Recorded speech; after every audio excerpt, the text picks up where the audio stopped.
Tes cek sound cek sound. Oke teman-teman, balik lagi di channel saya.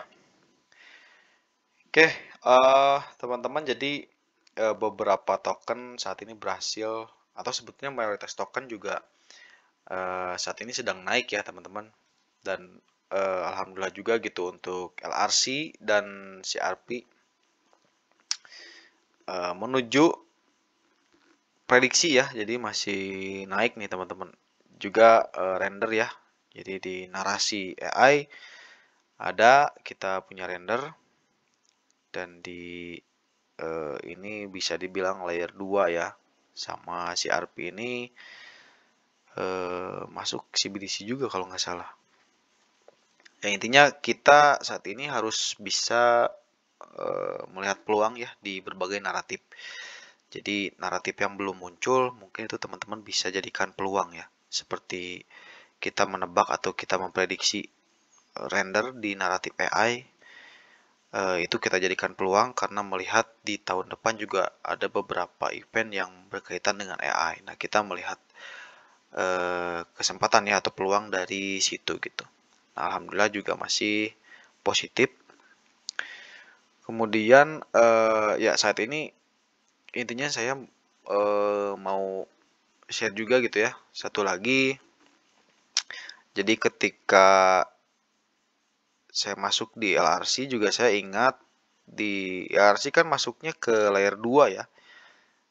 Layer 2, naratif layer 2 Ethereum.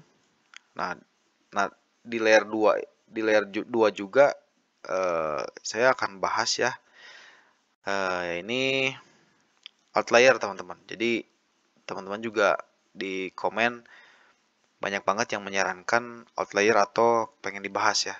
Sebelumnya juga saya sebetulnya sudah banyak membahas atau pernah membahas 2 kali tentang si outlier ini. Tapi ya untuk teman-teman kita bahas kembali ya teman-teman.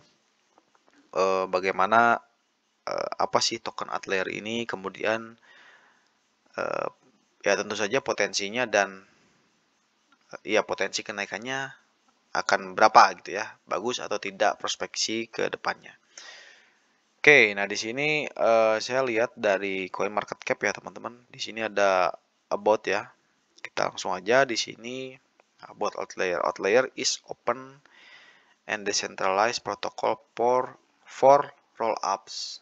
Nah, jadi outlier ini adalah rollup blockchain ya. Jadi di sini ada outlier bring together a novel idea of risk rollup, which take rollup spoon from any rollup. Okay. Arbitrum, Polygon provide them security, decentralisasi, interoperability, crypto economic, fast penalty. Nah gitu ya. Intinya native unity token. Oke. Oke, nah teman-teman juga bisa baca ya.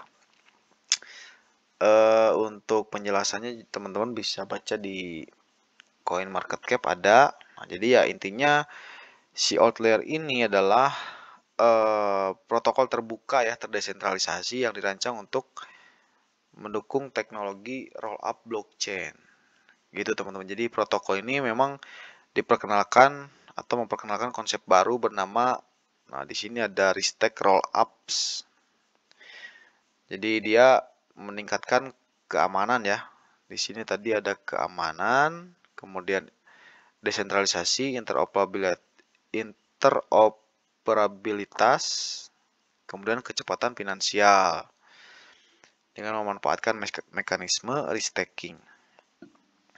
Nah, di sini fungsi token outlier juga di sini ada, ini token ALT ya. ALT itu native tokennya atau token dari si outlier namanya ALT ya. Nah, di sini ada kegunaannya yaitu economic bond. Nah, ini biasanya digunakan untuk jaminan ekonomi bersama nih teman-teman dengan aset risk. Jadi token ini bisa disita jika ada perilaku yang berbahaya lah intinya ya. Nah, behavior detected, malicious behavior detected. Nah, kemudian fungsi token alt yang kedua di sini adalah governance ya. Jadi pemegang token alt ALT dapat ikut serta dalam pengambilan keputusan tata kelola. Seperti misalkan ya kayak polling lah.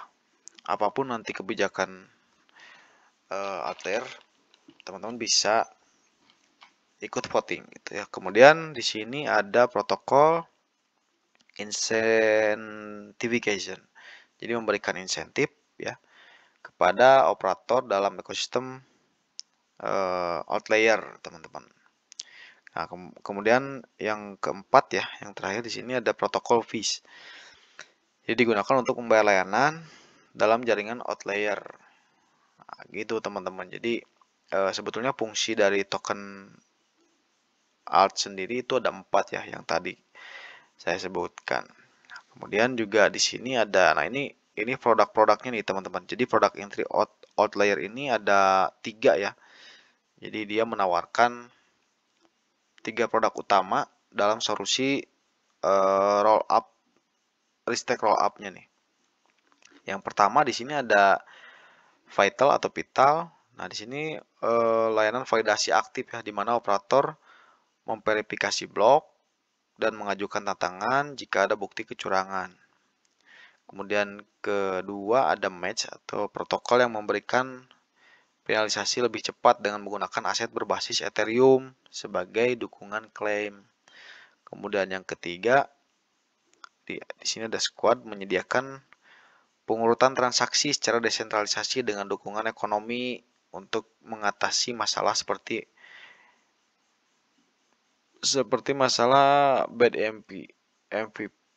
MFV, jadi MVP buruk dan land extraction. Nah, itu teman-teman. Jadi ya di sini teman-teman bisa baca juga ya pendanaannya gimana, kemudian tokenomiknya seperti apa ya.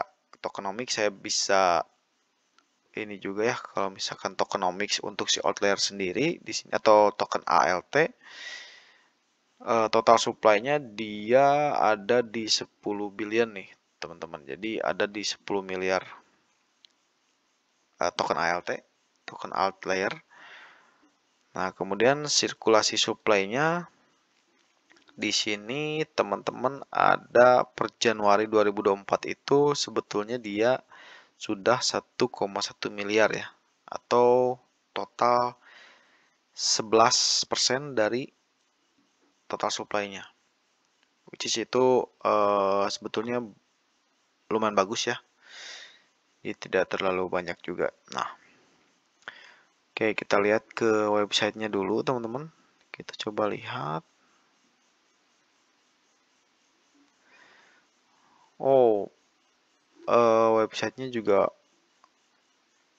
saya juga baru masuk lagi sih. Dia kayak udah diperbaharui ya. Jadi lebih bagus di sini. Lebih enak gitu ya dilihat nih. Nah, dia juga backed by-nya tuh banyak ya. Di sini ada Polychain Capital, HackPC, kemudian ada Binance Lab nih, OKX Ventures. Ini apa ya? Tim-tim gede semua lah. Intinya tim-tim gede semua atau exchange gede semua. Nah, di sini juga ada aduh sorry. Ya, keklik. Nah, di sini ekosistemnya juga banyak teman-teman. Di sini ada roll up stakingnya buat apa? Kemudian ada gaming. Jadi emang ekosistem si Outlier ini gede ya teman-teman. Jadi memang token ALT juga sudah gede lah. Kayak gitu. Tapi teman-teman kalau misalkan mau lihat detail ya bisa ke websitenya lah ya, atau ke CoinMarketCap. Nah, yang jelas ini kesimpulannya untuk si Outlier ini ya dia memang menawarkan solusi inovatif dalam ekosistem blockchain. Karena memang tadi keunggulannya ya ada di skalabilitas, terus mana ya tadi tuh. Nah, di sini nih skalabilitas, kemudian keamanan, kemudian efisiensi biaya dan desentralisasi. Nah, jadi dengan dukungan investor yang besar gitu ya, kayak tadi Binance Lab, kemudian teknologi yang menjanjikan. Jadi prospek outlier ini ke depan memang terlihat positif, teman-teman. Itu ya, namun memang seperti investasi kripto lainnya gitu, penting banget untuk teman-teman riset mendalam dan mempertimbangkan risiko sebelum masuk gitu, ke koin apapun. Oke, jadi memang kalau untuk ekosistem atau secara fundamental memang si outlier ini bagus ya, karena dari semua sektor juga bagus ya, dari menurut saya dari inovasi, dari kemudian dia backed buy-nya juga banyak, kemudian dia dibuat oleh apa ya, siapa sih, lupa lagi saya namanya. Dia juga petinggi-petinggi Ethereum semua di sini banyak, jadi yang gak diragukan lagi sebetulnya. Kemudian kita langsung coba cari tahu bagaimana sih sebetulnya harga si outlier ini atau market price dari si outlier. Sebentar, outlier. Sini nih. Oke, outlier ini sekarang ada di harga